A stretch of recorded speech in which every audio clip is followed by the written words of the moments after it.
Hey, what's going on, guys? It's Will with Military Lawn Cuts. And in today's video, I'm going to be sharing with you the 3 actions that you can take to go from 0 to $1 million in revenue in your lawn care business. Now, these 3 actions are very, very important because there are 100, even thousands, maybe even hundreds of thousands of tasks that you can do in your day-to-day business. And what I have found is it's not that millionaires or billionaires have more time in a day than you and I. It's that they utilize their time to focus on the higher level activities in their business to help propel them forward in their business while also delegating and utilizing their 24 hours in a day in an effective manner. So, how do you do that? Well, that is what we're going to be talking about today. And so, if you guys are unfamiliar with myself, my wife and I, we built 2 lawn care companies. We are on pace to probably do 800,000 to pushing $1 million this year in annual revenue. We just hit 6 figures last month. We actually did $104,000 within a 30-day span, which is kind of crazy because I still remember our second year in business, we did about 118,000. So in 12 months of working hard, we basically did almost that in 30 days, which is really still mind-boggling to me. But what I can promise you is if you watch this video all the way into the end, you will get knowledge and gain value on the 3 most important actions that I have found over my journey over the last 5 years of what to actually focus on in my day-to-day. The 3 actions. All right, perfect. Now, what I want to do is break these down into 3 categories, and then I'm actually going to go deeper. So to start off, I'll give you guys exactly what we're going to be focusing on. Your number 1 most important action in the business is sales. I'm like giving you guys the answers to the test right now, but it sounds so simple, but I see so many people that get hung up on monotonous activities in the day that literally do not matter. Cleaning the trucks, cleaning the shop, doing some equipment maintenance. Are those things important? Yes. But the lifeblood of your business that pushes the blood through the body of it is sales. And so, why are we building systems? Why are we buying new equipment when we don't even have the jobs or the sales coming in yet? That is what we must be focused on first is sales. Okay. Number 2 is going to be hiring. And this is mainly going to be around people. Okay. So once you get the sales, you need to be able to have people to do the work. We have 13 employees right now. There's no way I could mow all the lawns that we have. We need people to do the work. And then number 3 is, I would say, quality and retention. All right. Because I've had a period of time where we've had extremely high retention, or I'm sorry, extremely high attrition, which basically means there's customers going out the back door. You doing all of these sales up here, but not having a good product is going to kill your retention. It might be for nothing. If you go out and get 100 new customers in the spring rush, but you're not managing your people effectively, or you're doing a poor quality of work and you're not fulfilling the orders properly, they're just going to leave you. And so it's really important that we focus on quality and retention. All right, now I'm going to break this down even further because I believe these are the 3 most important things. So, sales. How do we get new customers? Well, it's very simple. You have, hopefully you guys can see this. Let me just make sure. Okay, perfect. So we have the free way and then we have the paid way. So we're going to break these down. When you're just getting started and you don't have any money, please, guys, focus on the free way. What are some free ways? Very simple. Nextdoor, Facebook groups, Hopefully you have a printer at the house, which isn't really free, but if you guys have pieces of paper and you can just print out like basic sheets of paper, sometimes you don't have to spend any money if you already have ink in the printer or pieces of paper at home. Google My Business. Take some time to actually sit down and build that out. Watch a YouTube video, YouTube University. Build out that Google My Business. Have everybody on your Facebook group put a 5-star review. Ask them to review you as a person, not necessarily the business if they haven't received services from you, but get that buy-in from people because these are free ways. Like you have time in the beginning. Maybe you don't have a ton of time in the beginning and you are working a job or going to school, but you have the money. So let's talk about the paid way. So paid way, definitely want to get a website. Definitely want to, buy some door hangers, maybe EDDM flyers, maybe pay for Google ads, Facebook ads. These are paid ways that you can pay a marketing agency to actually post ads for you. Okay. It should and would ideally get you to your goal faster.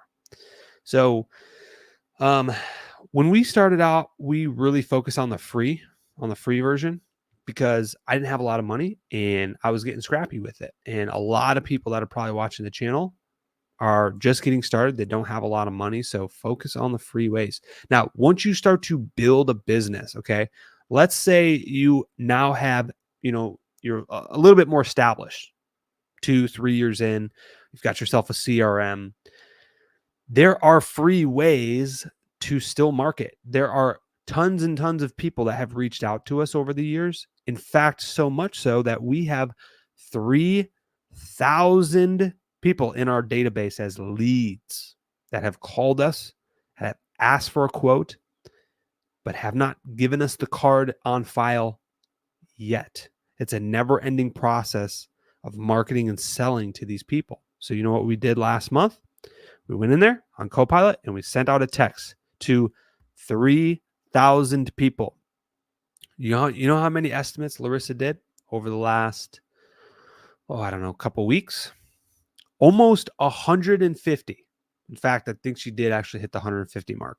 150 people out of those 3,000 said, yes, I want a quote for bush trimming and bed maintenance, because we sent a simple text out and said, hey, it's Will with Military Lawn Cuts. Just wanted to see if you needed your bushes trimmed or flower beds de-weeded. And 150 people responded. Guys, that took zero money. Make sure you guys are utilizing the freeway. I love it. Too often, too many people are focusing on spending the next dollar to get a customer when they're all literally at your fingertips in your database already, especially if you've been in business for a couple of years. All right. So you've mastered the sales, right? You understand to get you to $1 million in revenue, the only thing that matters is sales. Literally. Like, I want you to audit your time. In fact, we're going to do it right now. Right now. Okay. What I want you to do in the comments below is put a percentage of your day on how much time you spend doing sales. I fell into this trap. I was building systems. I was managing people. I was training new people. I was doing all this stuff. Okay. Checking emails, answering phones, considering they weren't sales, right? I was so busy in my day, 8, 9, 10-hour days. And I sat down and I said, okay, if sales is the only thing that gets us to $1 million in revenue, because we have to sell our way there, how much time am I actually spending throughout my day to get there? And what I found is literally 5 or 10% of my day was spent doing sales. All of a sudden, the last 30 days, I shifted my mindset and unlocked this crazy thing in my brain that I'm sharing with you guys. Is if I focus half of my time on sales, i.e., 50% of my day. So if I work for 10 hours, that means 5 hours. Half of my day is spent sending out an upsell email, doing some type of marketing campaign, selling customers, getting on the phone and calling pending estimates, something involving sales for half of my day. You know what all of a sudden happens? We get to the end of the month and there's $1,000 in profit when we collected 80,000 on our main location. Okay. Pretty mind-boggling. Why? Because of the one lever that I pulled. And I found myself getting into this trap too. Like, I would be doing things other than sales, and I'd be on the phone with our office manager or on the phone with our general manager. And it's like, guys, I need to get off the phone and sell. It's the only thing that's going to move the business forward. And so hopefully use that as a mindset shift. And hopefully this is helping. And if so, hit that like button. Helps the algorithm.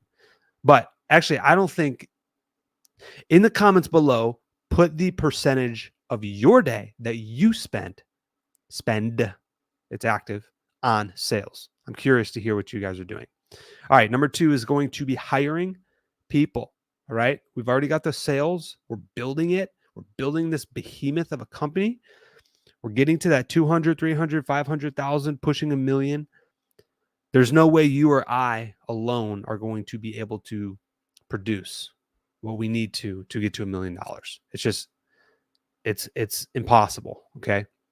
So you are going to need people to do the work. All right. Build a system that you can hire effectively great people. All right. There are A players, there's B players, and there's C players. You need to focus your time on trying to get A players. All right. I can't stress this enough. The C player, you're going to have to micromanage, and you're basically going to have to tell them how to do their job. All right. So we don't want C players. The B players are good. These are the ones that you may have to spend a little bit of time with to cultivate. Sometimes you can pull them up to be like an A- player, which I like.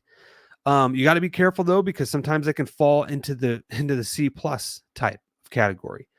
B players, I think, are somewhat essential. This is what I would think a lot of the workforce will probably be. I'm okay with B players if you're finding B players. But what you really want to try and get to, once you have established confidence, you can effectively choose the right people on your team. You want to get to these A players, because these are the ones that are going to take ownership of their job, constantly grow themselves, and allow you to free up your time to go and focus more on sales or higher level activities in the business. That way you don't have to do their job. All right. Because there's no way, if you're building $1 million business, you can't do everything in the business. You just can't. All right. What I will tell you that we have recently transitioned to, that's been kind of a big eye opener, because I used to do all the interviews in our business, but one of the things that you want to definitely focus on is the previous employees' references. And I don't mean the references that they give. I mean the references that they actually put down of like previous employers. So like when you have them fill out the job application on the interview, they're going to say, yeah, I used to work at, Walmart, or I used to work at, I don't know, some bank, right? Previously. What you want to do is you want to say, okay, who was your supervisor there? Oh, it was John Smith. Great. John Smith. Okay. And how long were you there working for John Smith, underneath him? 2 years. Okay, great. What's his phone number? Can I give him a call? What is he going to say about your overall work performance when I call him? Not if, when. And so what you're doing is you're focusing on those A players, because the C players are going to stutter and trip over, and then they're going to be like, yeah, we exited bad. It wasn't a good thing. The B players are going to be like, well, I think when you call, I think you'll say pretty good stuff. I was on time pretty much every day. I showed up and I did what I was asked to do. The A players are going to say, you absolutely call them. They will tell you, I was the hardest working employee there, and I'll be the hardest working employee here. Okay. Focus on the A players. Number 3. So you have your sales. You're getting new customers constantly. This is a constant workflow. You're spending half of your day doing that. You're spending the other quarter of your day, depending on the season, Sometimes I'm spending more. Sometimes I'm spending less. But at least a quarter of your day getting the right people in place on the bus, figuring out the all-star team that you want to run to $1 million. You've got your team now. You've got the sales coming in and pumping in. Now we need to focus on quality and retention. This is one thing that we failed to do when we were going, I believe it was from like 300,000 to about 600,000. Okay. We dropped the ball on this. How? I just figured, hey, we need more people. We flew through. I mean, we went from like 365,000 to 650,000 in 1 year. It was crazy. Okay. I didn't have systems in place. I didn't have processes. I didn't have follow-ups, retention, accountability. I didn't have accountability. And so once you start to grow your business, it makes no sense if you go out and you get all of these sales, but yet there's a hole in the bottom of your business and a quarter of your or half of your business is leaving every year because of poor quality. It is extremely important as you start to grow to maintain quality to its standard that you want. So what standard are you going to want in your business? For us, we allow 1 complaint per employee per week. Now, why do we do that? Because the average employee on our team does about 10 lawns a day. Let's say just, they're out mowing lawns, 10 lawns a day. 5 days a week, that's 50 lawns. 50, okay? Out of 50 lawns, even sometimes I get slips when I'm out there or complaints. I'm okay with you getting 1 complaint out of 50 visits. 1. Okay? Anything above that, we control very, very closely. This is very important because, guys, again, when we went from 365,000 to 650,000, there were team members on our team that were getting 4 or 5 complaints a week. If you have that type of complaints that are coming down the pipe, you will not retain your customers. You just won't. They will cancel. They will close it out. Some will tell you that it's because of the quality. Others will tell you, I'm just going to maintain it myself. You're not going to get the full story all the time. It's really important as you get the new sales to make sure you're doing a good quality job, providing a good quality product. And it gets difficult when we have 13 employees right now, right? In this category of hiring people, we have 13 employees. Again, we don't mow every lawn. There's customers, I don't even know their name. And I drive by sometimes, I see our sign in their yard and I'm like, oh, snap. Okay. I didn't even know they were a customer anymore. I don't know every customer by name. And so the team members of these employees are the ones that you have to make sure are doing a good job. And this comes also down to training, making sure that we don't train. I used to train every single person. I don't anymore. I can't. I don't have the time. Why? Because I'm focusing on sales, the more important thing. So we dedicate 1 trainer or success partner is what we call them in our business to take somebody under their wing for a couple of weeks to teach them how to mow, weedy, edge, and blow, to teach them how to trim a bush, to teach them how to de-weed a flower bed. And so training is very, very important. So I ask you guys, what does your training process look like? What are you doing to ensure your quality retention stays high and quality stays sound, right? What I would ask you and what we look at for our trainers is, who do you want to duplicate in the business? If you have an employee who is an A player that never gets slips, that does a ton amount of work, those are typically going to be your trainers. because that's who you want to duplicate in your business. Duplication is what's going to get you to $1 million. You can't mow every lawn, you can't trim every bush, you can't hire every person, and you can't do a good job on every property. You have to rely on other people and you have to start to delegate. So it's very important that whoever you choose as your trainer is going to be the person that you want to duplicate in your business. But guys, I promise you, if you focus on these three things, and what I will tell you is it correlates in order. You cannot focus on hiring people before you get sales. You just can't. You cannot focus on, oh, I need to retain all my customers when you only have 5 customers. You have to put a 0 at the end of that and be like, okay, we need to get to 50 customers first and then figure out the systems and the training and the quality and the retention processes, because then it's going to open up the hole in the bucket and be like, oh, snap. We actually do have a big problem of quality assurance, because you're not going to know at 5 customers. If 1 customer leaves, you're not going to know.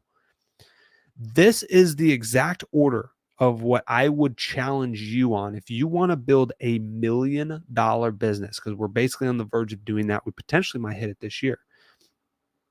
These are in order what I would prioritize and what I would tell myself 5 years earlier. These are the only 3 things that matter.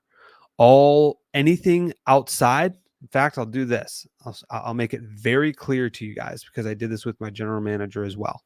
Number 4 on the list, again, this is in priority, is all else. Anything else that doesn't have to include, or that doesn't include sales, hiring, getting people to do the work, or retaining your customers and providing a good quality of product, doesn't matter. It falls under this category. There could be tons of them. Tons and tons and tons of stuff. But it falls in the all else category. So until we master this, and then move to this, and then move to this, then we can focus on cleaning up the shop. Then we can focus on cleaning up the trucks. Then we can focus on, doing other things in the business that literally doesn't matter. It doesn't matter. Everything down here, are they important? Yes. Do they need to get done? Yes. But it comes after I spend half of my day doing sales, after I focus on booking interviews, and then after I focus on making sure that our quality is there. Guys, if you like this video, hit the like button. I can do more of these. In the comments below, tell me what you guys want to know or hear or learn about. I'm here to share with you to help you build a more successful business. Hopefully this helps. See you in the next video.